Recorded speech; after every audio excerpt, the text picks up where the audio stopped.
जय सच्चिदानंद.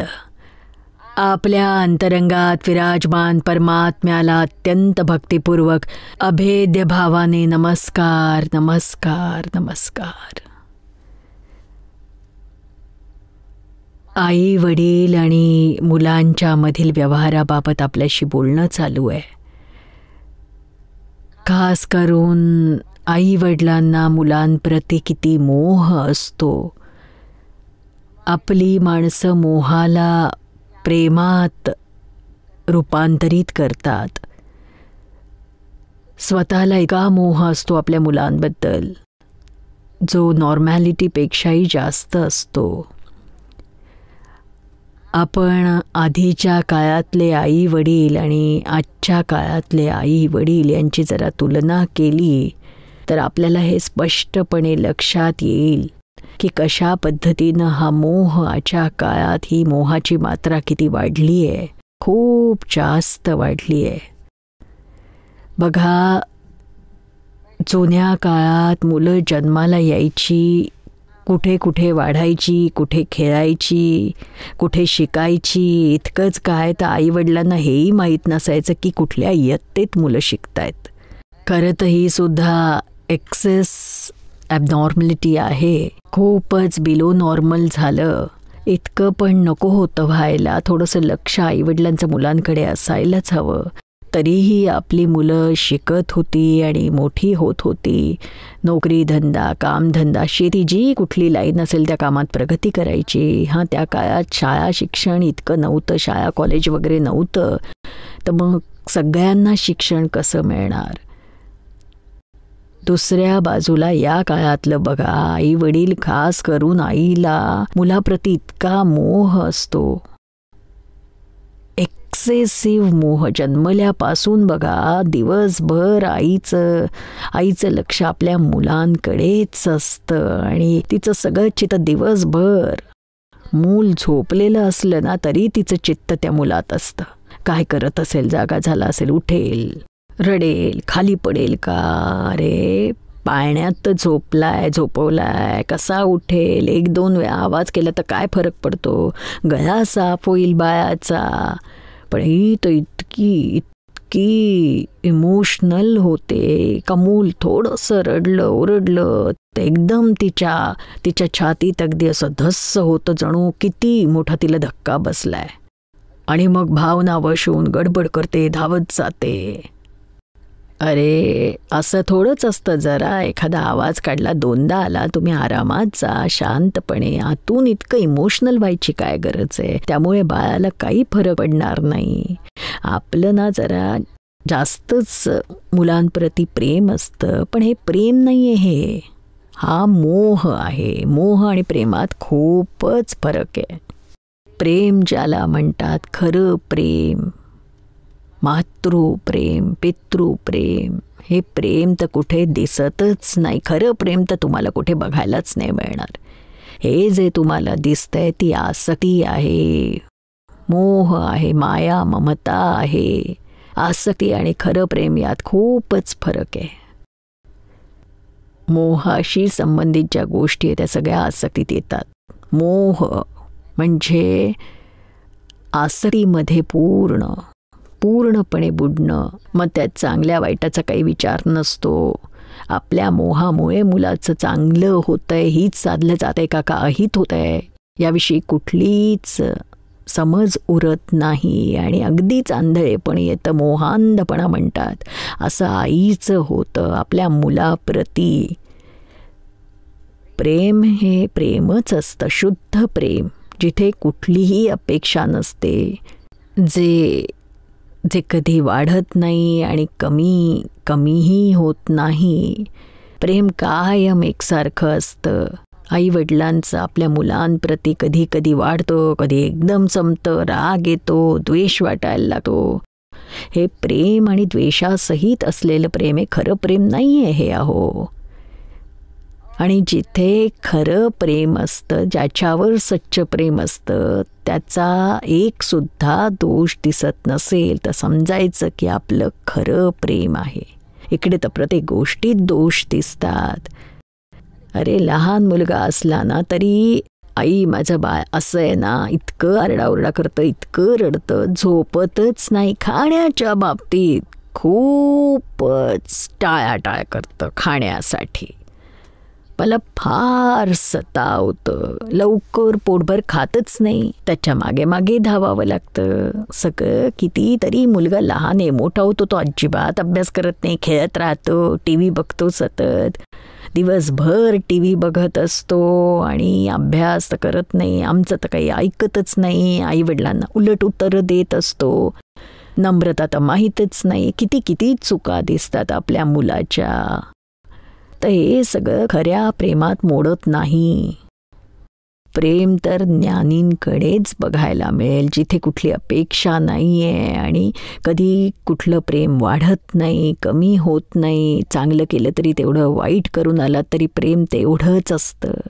हे कसं काय शक्य आहे? आपला मुलगा अगदी खूप चुकीचं काम करून आला, तुमचं प्रेम तसंच्या तसं राहिलं आणि खूप चांगलं काम करून आला कॉलेजमधून, युनिव्हर्सिटीमध्ये तो पहिला आला, तरी तुमचं प्रेम वाढणार नाही का? तुम्हाला आत उचंबळून येणार नाही?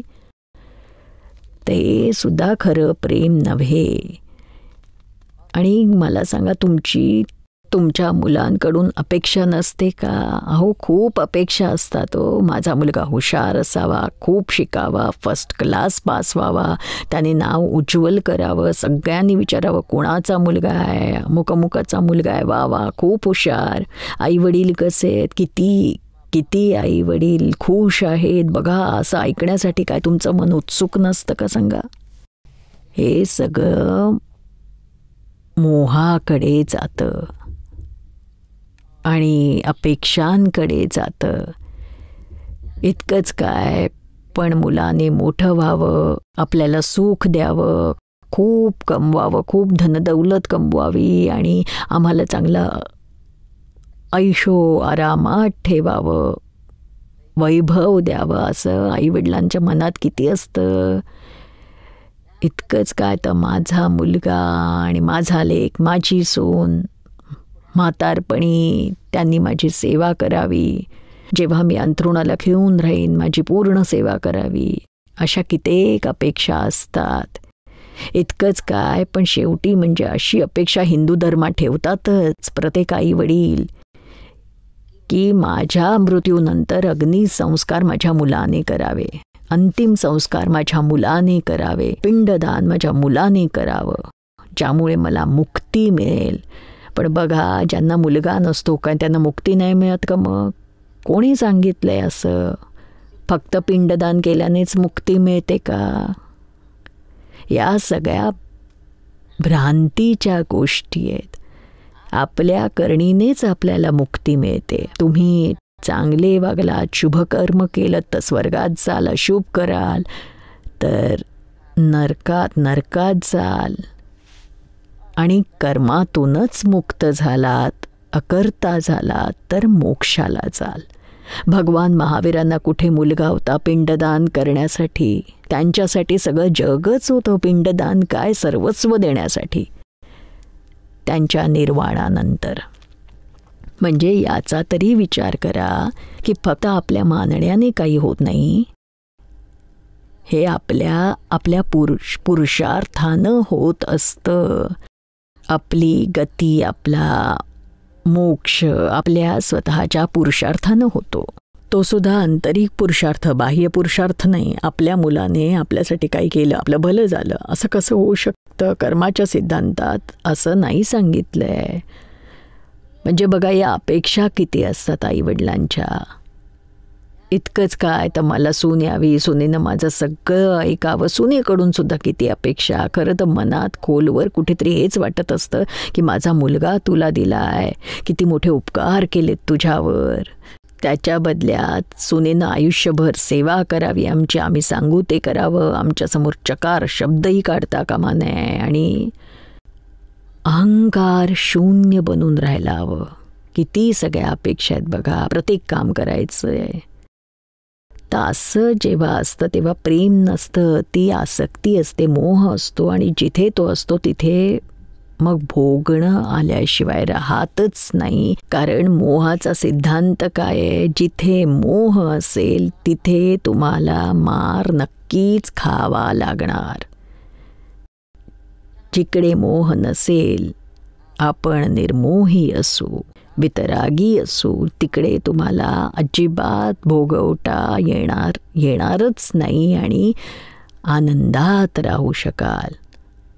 हाच सिद्धांत आहे आणि हा सिद्धांत समजून घेतलात आणि मोहामधून जितके बाहेर पडलात, पुरुषार्थ कराल, तितके तुम्ही दुःखापासून मुक्त व्हाल. पण बघा, आपण आपल्या लहानपणापासूनच, मुलगा जन्माला येतो तेव्हापासूनच आईला इतका मोह असतो. सगळा दिवस तिचं लक्ष आपल्या मुलांमध्येच असतं. इतकंच काय, तर ती काही काम करत असेल तरी तिचं चित्त मुलामध्ये असतं की काय करत असेल, कसा असेल, असंच तिच्या मनात चालू असतं. आणि प्रत्येक क्षणी बघते, वेळ झाली आहे, मुलाला दूध पाजायची वेळ झाली, मुलाला आंघोळ घालायची वेळ झाली, बाळाची झोपायची वेळ झाली. अरे त्याला झोप नाही आली तरी थोपटत त्याला झोपवते. वेळ झाली. अरे काय वेळ झाली, त्याला झोप येईल तेव्हा झोपू दे ना, तो खेळू दे. नाही, वेळ झाली. काय, अरे जन्म सुद्धा वेळेवर द्यायचा होता ना घड्याळ बघून.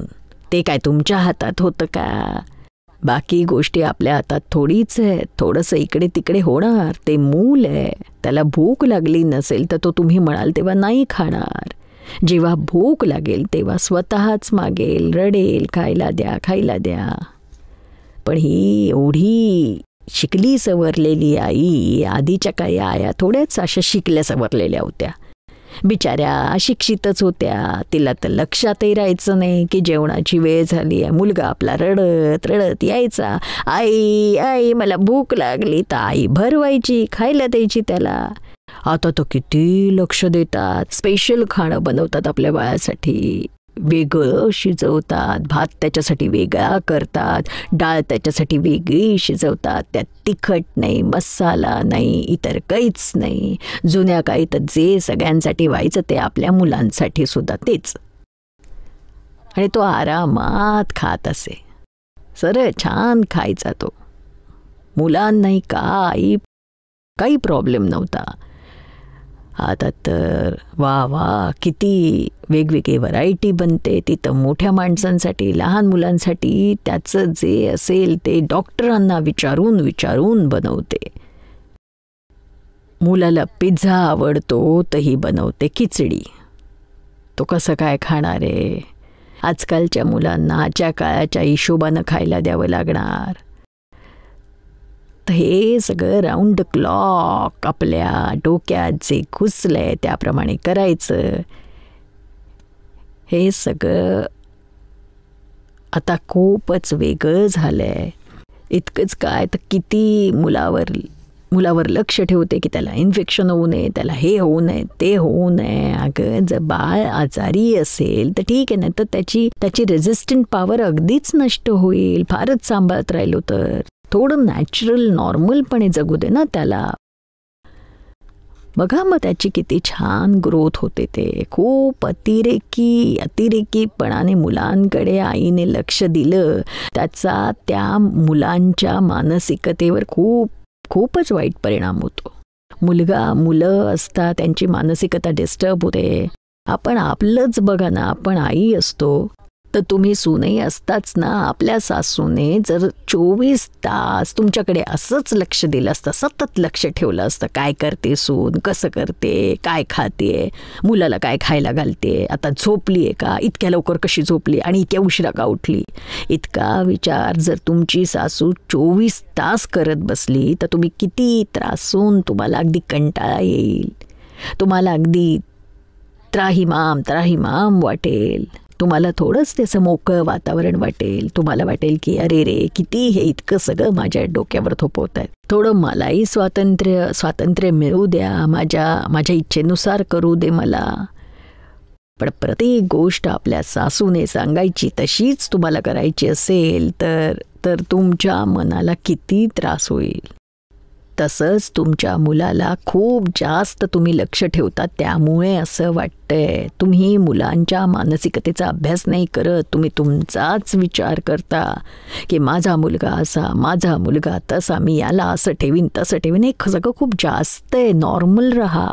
जितकं सर्वसाधारण राहाल तितकीच तुमची मुलंही नॉर्मल राहतील आणि खूप चांगल्या प्रकारे ती वाढतील, मेंटली, फिजिकली आणि एव्हरीथिंग. नाही तर मग ती डिस्टर्ब होतील. मग काय होईल की तुम्ही खूप त्यांना अटेन्शन, एक्सेसिव्ह अटेन्शन द्याल ना, दिवसभर फक्त त्यांच्याकडेच लक्ष द्याल. काय करतोय, कसं करतोय, असं करायला हवं, तसं नको करायला. जराशा उड्या मारल्या, पळापळी केली, ताई लगेच ओरडते, अरे पडशील, असं, अरे असं नको करूस. अरे त्याला खेळू बागडू दे. तुमचा मुलगा नाही खेळणार, पळणार तर काय मुलाचा बाप दंगा मस्ती करणार आहे का सांगा. सोडून द्या त्याला, करू दे. जरासा पडला तर काय होईल. लहान मुलं जेव्हा पडतात तर त्यांना जास्त लागतही नाही. मोठी माणसं पडली तर त्रास होतो, हाडं मोडतात. लहान बाळाचं हाड कधी मोडलेलं ऐकलंय का?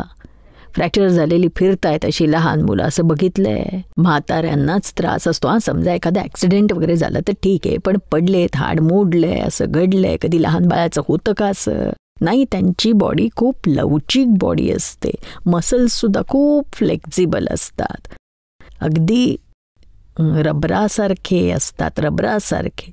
तर पडले तर आकुंचन पावतात आणि ते हाडाला वाचवतात.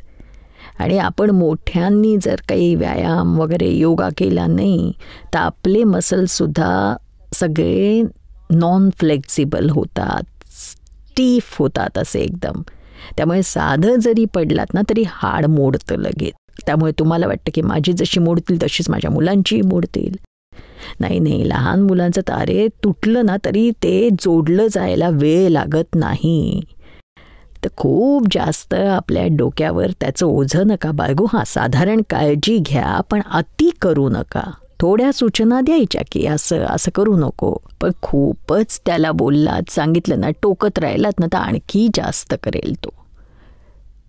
नियमच तसा आहे. मुलांची सायकॉलॉजी कशी काम करते, अरे मुलंच काय, मोठ्यांची, म्हाताऱ्यांची, सगळ्यांची ज्या ज्या गोष्टी तुम्ही ताब्यात ठेवू पाहाल तितक्या त्या उसळून वर येतील. खूप खूप जास्त तेच करायची इच्छा होईल तीव्र, असा नियम आहे.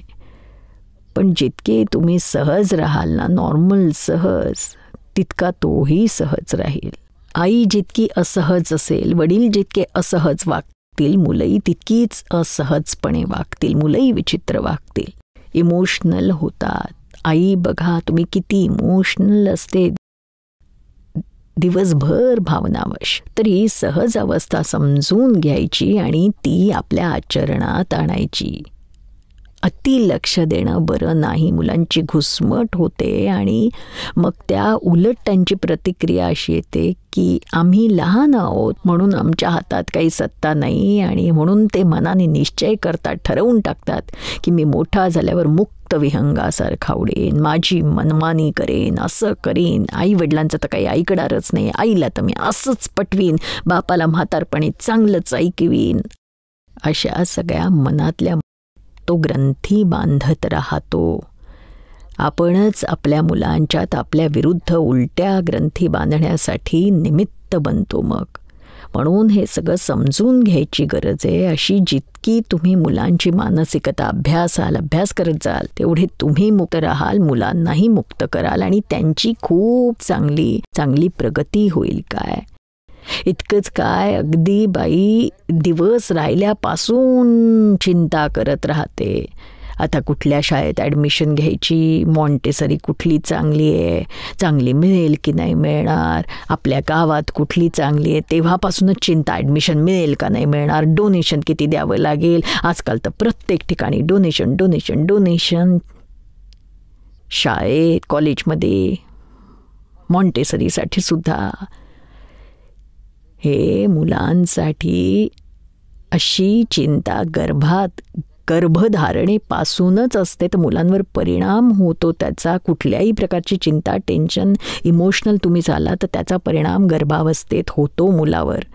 अतिरेकी मोह वाटो मुलांचा. सगळा दिवस आईचं लक्ष आपल्या गर्भातल्या बाळाकडेच असतं आणि पुन्हा पुन्हा तिचं चित्त तिकडे लागतं. बाळ माझं पोटात काय करत असेल, झोपलं असेल का, असं उलटं झालं असेल का, सुलटं झालं असेल, डोकं त्याचं कुठं असेल, त्याचे पाय कुठे असतील, अरे जिथे असतील त्याने काय फरक पडणार आहे. तर हे सगळं खूप जास्त आहे. आम्ही तर ऐकलंय की प्रत्यक्षात आम्ही अनुभव घेतलाय की अशीही सायकोलॉजी आईची असते की आणखीन एक टेन्शन तिला असतं की डिलिव्हरी कशी होईल, कशा प्रकारे होईल, मी मरणार तर नाही, असं झालं तर, अशा सगळ्या चिंता तिला खूप सतावत राहतात. तर आईची गर्भधारणा झाल्यापासून जबाबदारी काय असते तर आपल्या सहज अवस्थेत राहायचं, नॉर्मॅलिटीमध्ये राहायचं, बाळाच्या गर्भावस्थेपासूनच मोहात राहायचं नाही, सरळ राहा, त्याला आत्मस्वरूपात बघा, तो शुद्धात्मा आहे, तुम्ही शुद्धात्मा आहात, आपल्या गर्भात आलेलं बालकही आत्मा आहे आणि त्याच्याप्रती हीच भावना ठेवा की तो हुशार असावा, खूप श्रीमंत नसेल, खूप शिकलेला असेल असंही नाही, पण भगवान महावीरांसारखा असावा, श्रीकृष्ण भगवानांसारखा असो, आदर्श असावा आणि खूप सुसंस्कृत असावा, अशा भावना ठेवा. पण त्यासाठी आईलाही तशाच मानसिकते, त्याच संस्कारात राहावं लागेल. अध्यात्मात जेवढी आई रमेल तितके मुलांवर त्याचे संस्कार होतील. म्हणून मन प्रफुल्लित ठेवायचं. घरात क्लेश, भांडणं, तंटे असतील तर बाळावर त्याचा खूप वाईट परिणाम होतो गर्भावस्थेत. वातावरण प्रसन्न ठेवा, मन अगदी तणावरहित असायला हवं आणि सगळ्या मोकळ्या वेळात शास्त्रांचं वाचन, मनन, श्रवण, चिंतन करायचं. आजकाल तर टेलिव्हिजनवर सुद्धा तुम्ही धार्मिक संतवाणीचे प्रोग्राम खूप सारे अत्यंत संस्कारक्षम दिसतात अध्यात्माचे, तर तेही तुम्ही बघू शकता. तर अशा प्रकारे गर्भात असल्यापासूनच तुम्ही मुलाकडे साधारण लक्ष आणि संस्काराचं शिंपण करा. नाही तर बायका खूप पिक्चर बघतात, TV बघतात, बॅड शोज बघतात, आपला सगळा वेळ मोहात, पार्टीत आणि इकडे तिकडे वाया घालवतात आणि त्याचा परिणाम बाळावर चांगला नाही होत. बाळासाठी आपलं मन तर सात्विक असायला हवं. आपण आई जेवढी सात्विक असेल तेवढे बाळावरही संस्कार सात्विकतेचे होतात. तर असा सम्यक उपाय करायचा. हे मोहाचे उपाय हे काही चांगले नव्हेत. तर सगळ्यात नीट नॉर्मॅलिटी बाळगा. खाण्यापिण्यात सुद्धा सात्विक आहार घ्या, तामसी नका घेऊ. पिझ्झा खायला इकडे जायचं तिकडे जायचं हे काही बरं नाही आहे. आणि आपलं शुद्ध शाकाहारी जे काही तुम्ही खाता ते खात राहा आणि सर्वसाधारण राहा. फळावर खा, म्हणजे असा नॉर्मल व्यवहार ठेवा. तर आपलं बाळही धडधाकट होईल आणि मनाने निकोप आणि शरीराने गुटगुटीत. पण अति लक्ष देऊ नका आणि जन्माला आल्यावरही बाळावर नॉर्मल प्रेम करा. अति लक्ष दिल्याने तुमचंही नुकसान होईल आणि बाळासाठी ते गरजेचं नाही, हे विसरू नका. जय सच्चिदानंद.